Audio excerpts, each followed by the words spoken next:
사랑의 샘 평화의 소리 KCR 11시 종합뉴스 뉴질랜드 뉴스입니다. 국민당의 지지도는 5월에 최저 수준에서 반등세를 보였지만 여전히 노동당에는 12%나 뒤처져 있는 것으로 원뉴스 콜마 브렌튼 여론조사에서 나타났습니다. 최근 여론조사에서 노동당은 지난 5월 59%에서 9% 하락하여 50%의 지지를 보인 반면 국민당은 29%의 역대 최저 지지도에서 9% 올라 38%의 지지도를 얻었으며 녹색당은 6%, 제1당은 2%, 행동당은 3% 등으로 나타났습니다. 총리 선호도에서는 제신다 아던 총리가 비록 9% 떨어졌지만 여전히 54%의 압도적인 지지를 얻고 있으며 국민당의 토드 밀러 신임 당수는 13%로 첫 등장했습니다.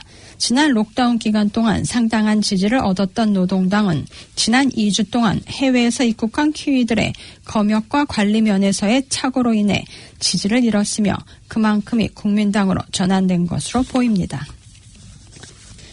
코비드 검사를 받기 위한 기준이 높아진 것에 대해 우려의 목소리가 나오고 있습니다.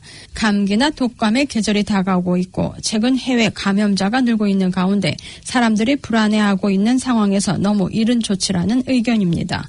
일부 의사들은 강화된 기준에 환영의 뜻을 나타내지만 일부는 겨울철 기간 동안 검사를 의무화해야 한다고 주장합니다. 의사들은 감기와 코로나 바이러스를 구별할 수 있는 방법은 검사밖에 없다고 말합니다. 하루 전에 9,000건이었던 것이 25일 하루 동안 10,000명 이상의 사람이 검사를 받았습니다. 지금까지 누적 검사 수는 36만 8천 건입니다. 25일 오클랜드 세인트룩 검사소에서는 검사를 받기 위해 1시간 이상 기다려야 했습니다. 고위험 집단 사람들만 검사 받는 것으로 기준이 강화됐음에도 불구하고 감기 증상이 있는 많은 사람들이 여전히 검사 받기를 원합니다. 블룸필드 보건국장은 겨울철 질병 때문에 코비드 검사 수가 늘고 있고 지역사회 감염을 막기 위해 검사를 더 많이 하는 것이 중요하다고 말했습니다. 6월 초부터 중순 사이 격리시설을 떠난 사람들 중 여전히 695명이 코비드-19 검사를 기다리고 있습니다. 6월 9일부터 16일 사이 2,159명이 검역과 격리시설을 떠났으며 이 중 1,184명은 바이러스 검사에 음성으로 나타났으며 800명은 시설을 떠나기 전 검사를 받았고 384명은 격리기간을 떠난 이후 검사 받은 것으로 보건부는 밝혔습니다.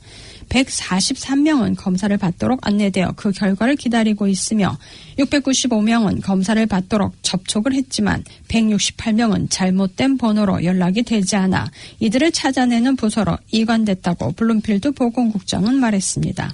또 137명은 바이러스와 관계없이 다른 건강상의 이유이거나 어린 아이들로 검사를 할 수 없었으며 68명은 검사를 거부했다고 밝혔습니다.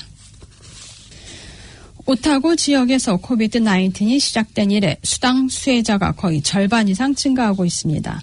2월에 3,949명이었던 것이 3개월이 지난 지금 5,686명으로 늘었습니다. 거의 전 지역에서 코비드-19 영향을 받고 있지만 그중에서 퀸스타운과 센트럴 오타고 지역이 가장 심한 타격을 받고 있습니다. 퀸즈타운에서 즉시 일할 준비가 된 구직자들이 실업수당을 받고 있는 경우는 지난 2월 29명에서 현재 500명까지 늘었고 앞으로 더욱 악화될 전망입니다. 퀸즈타운 한 호텔 관계자는 록다운 기간 동안 직원들을 해고하지 않고 잘 버텨보려고 노력했지만 임금 보조가 끝나는 9월 이후에는 상황이 어려워질 것이라고 말했습니다. 한 분석 전문가는 코비드-19으로 인해 이 지역에서 8,000명의 실직과 GDP가 4분의 1 감소할 것이라고 전망했습니다. 오클랜드는 여전히 문제가 되고 있는 상수도 공급에 대해 코비드-19처럼 경계 시스템을 적용해 단계별로 시민들의 협조를 구하고 있습니다. 워터케어가 공개한 경계 시스템은 4단계로 나눠 담수량에 따라 각 단계별로 물 사용 제한을 늘리도록 했습니다. 이와 같은 경계 시스템은 오클랜드 주위 9개 상수원댐들이 1월 20일부터 4월 6일 사이 78일 동안 1mm 이하의 강우량으로 수위가 심각한 수준으로 내려가면서 적용하게 됐습니다. 필고프 오클랜드 시장은 이번 겨울과 봄에 충분한 양의 비가 내리지 않으면 물의 사용량에 제한을 가할 수밖에 없다고 말했습니다. 스테이지 1에서는 정원용 급수와 외부 워터 블라스터 작업을 금지하고 샤워도 4분 이내로 하며 일일 사용 목표를 410리터로 5월 16일부터 적용하고 있습니다.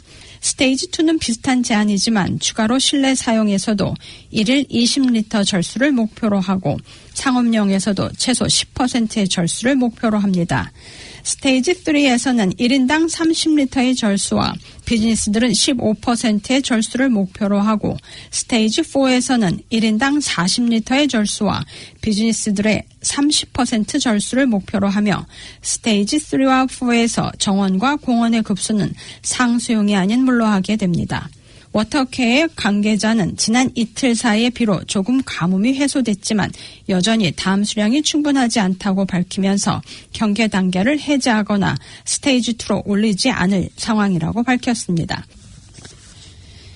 118년 전 깊은 바다에 빠져 실종된 500명의 중국인 금광 채굴인들을 실었던 배가 노스랜드에서 그 자취가 카메라에 담겨 공개됐습니다. 최첨단의 수중 카메라 기술로 뉴질랜드에서 가장 오래된 해상 선박 사고들 중 하나인 골드마이너 실종의 의문 현장을 찾았습니다.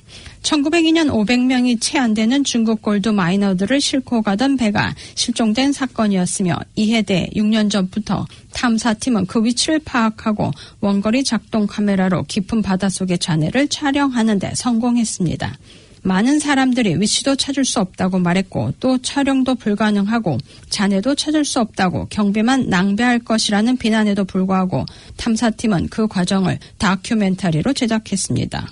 탐사팀의 책임자는 실종된 중국인들의 스토리를 소개하며 뉴질랜드 발전에 기여한 그들이 자신들의 비용으로 돌아가다가 일어난 사고로 그들의 노고에 보답하는 의미에서 남은 잔해와 유물들을 중국으로 되돌려줘야 한다고 말했습니다. 오늘의 환율 정보입니다. 뉴질랜드 달러화 대비 원화의 기준 환율은 772원 83전, 한국에서 보낼 때 780원 55전, 한국에서 받을 때 765원 11전입니다.